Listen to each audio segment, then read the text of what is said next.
ADM सावन से राष्ट्रपिता महात्मा गांधी और द्वितीय प्रधानमंत्री लाल बहादुर शास्त्री जी के बारे में बहुत ही रोचक तथ्य सुने।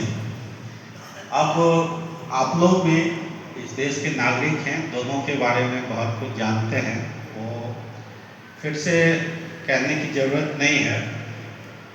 इस चीज़ को हम लोग मनाते हैं, एक तो जो हमारे महापुरुष हैं उनको याद करने और उनका जो विजन था वो विजन अभी तक हमने किस हद तक पूरा किया है और यदि नहीं पूरा किया है तो आगे कैसे पूरा करेंगे, तो उसका एक प्रण लेने, याद करके आगे हमें क्या करना है उसका एक रास्ता बनाने और उनसे एक बहुत महत्वपूर्ण सीख भी लेना चाहिए।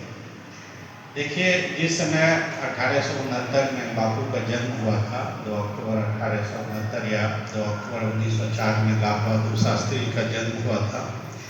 ये कहने की बात नहीं है कि हमारा देश गुलाम था, कहाँ अंग्रेज़ों की हजारों हजार सशस्त्र सेनाएं थी और भारतवासी कमज़ोर थे, निहत्थे थे। मैं ये कहना चाह रहा हूँ कि एडवर्सिटी में अपॉर्चुनिटी अगर आप ढूंढते हैं, वही आपको समाज में, देश में आपके जाने के बाद भी आपका नाम अक्षुण्ण रहता है। आजकल हम लोग छोटी सी भी समस्या होती है तो काम ना करने का बहाना ढूंढते हैं। कोई कंप्लेन कर देगा तो पता नहीं अपने आप को प्रोटेक्ट करना मुश्किल हो जाएगा। देखिए, एक ये विचारधारा है और एक वो विचारधारा थी। अगर महात्मा गांधी सोचते कि पता नहीं, हम तो छोटे से हार मांस के पुतले हैं, निहत्थे हैं, ठीक है, लाख, 2 लाख, 4 लाख, 10 लाख लोगों के साथ जाते हैं, लेकिन सामने जो है लाखों लाख की सशस्त्र सेनाएं हैं और वो अगर नेगेटिव सोचते कि पता नहीं अंग्रेजी कब तोप चला दे, कब काला पानी दे दे, कब गोली चला दे, डंडा मारे, हड्डी पसली टूट जाए, तो वो अगर सोचते तो आज देश आज़ाद होता? नहीं होता।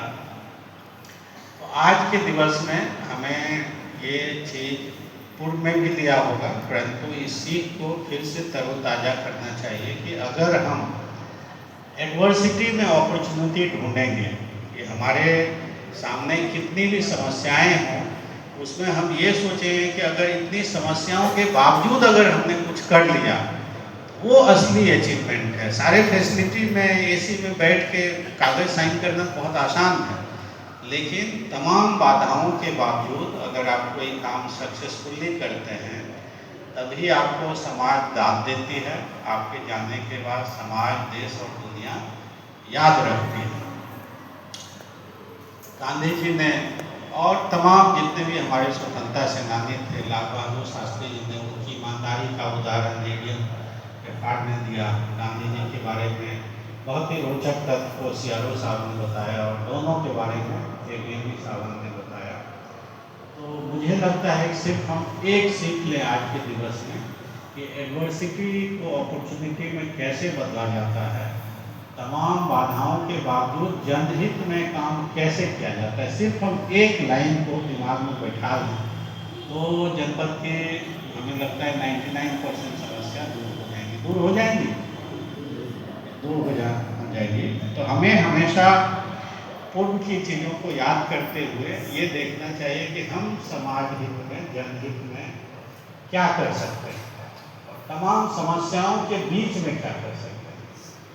सारे कंफर्ट जोन, सारे रूल्स रेगुलेशन हमारे फेवर में है तो कोई भी कर देगा, लेकिन आपका नाम कैसे होगा जब आप एडवर्सिटी में अपॉर्चुनिटी लाएंगे और आगे बढ़ाएंगे, तब होगा। तो मेरा आप सबसे अपील है, अनुरोध है कि जनहित में जो भी काम पेंडिंग है, अगर 4 नियम होता है हाँ, तो पॉजिटिव सोच के साथ समाज को आगे बढ़ाना चाहिए, लोगों की मदद करना चाहिए, तभी आपका नाम आपके रिटायरमेंट होने के बाद, आपके जाने के बाद लिया जाएगा। तो इसी चंद शब्दों के साथ आज मैं फिर से बापू के जन्म दिवस